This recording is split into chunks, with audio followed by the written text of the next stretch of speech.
This is Kat with energeticcity.ca, and we are here with Joe and Sarah from the Fort St. John Community Living Association for the Community Roundup, sponsored by Brad's Furniture and Appliances. So, let's just start with you guys. And how would you guys say the year went for the Fort St. John Association for Community Living? I think it was an exciting year. I think coming out of COVID, everyone was full of energy and eager to do stuff. So we did a lot of new stuff and had the opportunity to do some fundraisers that we couldn't do during COVID. So it was a good year. Yeah, Sarah? Yeah, for sure, yeah. Well, as the chair of the board, it was really exciting to be able to have people back in the room for events and for the annual general meeting. It's a very different when you have to do everything remotely, or we had to even miss events over COVID. So yeah, it was definitely very exciting to be able to have live events and people back in the room this year. Yeah. And speaking of live events, you guys had a golf tournament fundraiser this year. Tell me a little bit about that and how that went. So DGS has a golf tournament every year, and we're the recipient of the funds that are raised, and they're incredibly generous. And this year was a record, so they raised $65,000, which went directly to the organization, and we're able to do a lot with that, so that was wonderful. Yeah.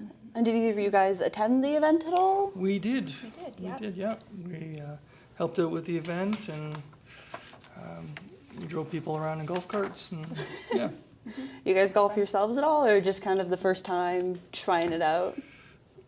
Well, we didn't golf at this event. I have golfed in the past, but prior to COVID, so it's been a few years. Fair enough. Miniature golf is all I've done. Right on. That's Love fun to too. hear it.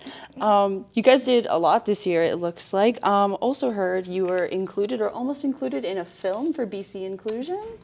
Yeah. Yeah, we were actually one of the individuals in the careers program was highlighted for in the film, and they filmed it over the course of several days, and they also included lots about the city as well. This individual is employed with the city at the pool, and so they highlighted that and did, interviewed different peoples in the community, different people in community living as well, and the individual in her home and the family, and we're really excited to see what comes of that in the spring. Yeah. And how was the filming process like? Did you guys enjoy it? Was it stressful?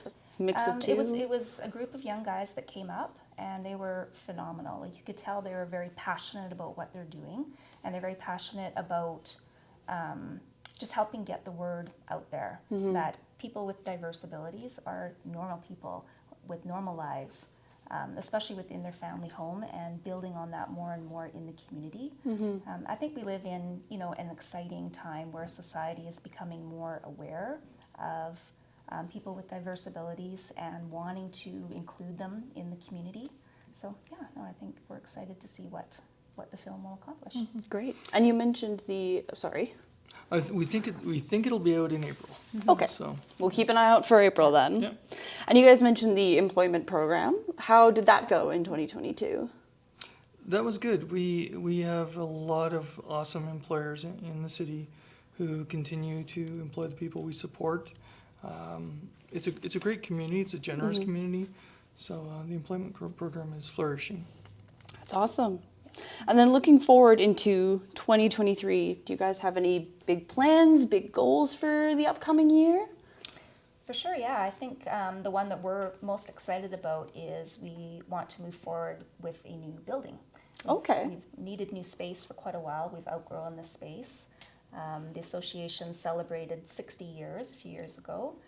So we're planning for the next 60 years. And so we're actually going to be meeting with an architect this month to start a feasibility study to ensure that everything that the building needs to be gets put in place as we're building it. So I think that's the most exciting, at least from the board's point of view. Absolutely. And yeah, it's needed because we're growing rapidly, so we do need the space.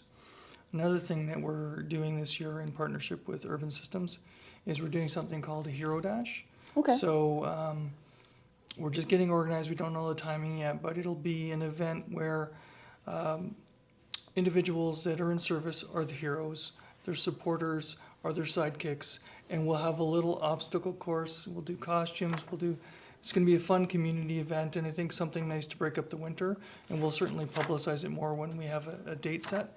but Urban Systems is helping us out with that. That sounds really fun. Yeah. Do you know approximately when it's going to happen? Like what month? Well, earliest could be February, March, probably. Okay, well, we'll keep an eye out for that then. Yep. And then is there anything else you'd like to tell the community about the Association for Community Living going into the new year or about last year? Well, we've had a lot of successes. We're really pleased with the carving group, which is now fully running and through generous donation from the Arts Council. We're also just wrapping up our self-esteem group, which ran for a year. We had 2 different sessions for individuals 16 to 24 who are struggling with some kind of disability and also some self-esteem issues. That went really well. We had awesome feedback from the families. So if we continue to get community support around things like that, we'll continue to do them. Awesome. Well, seems like you guys had a good year and you've got some fun plans coming up Yes. for early 2023. So exciting stuff. And we'll make sure to check back in with you guys and keep an eye on what's going on. Perfect. Awesome, thank you. No problem. That has been the Community Roundup with the Fort St. John Association for Community Living. Once again, brought to you by Brad's Furniture and Appliances. Thanks for tuning in, everybody. See you later.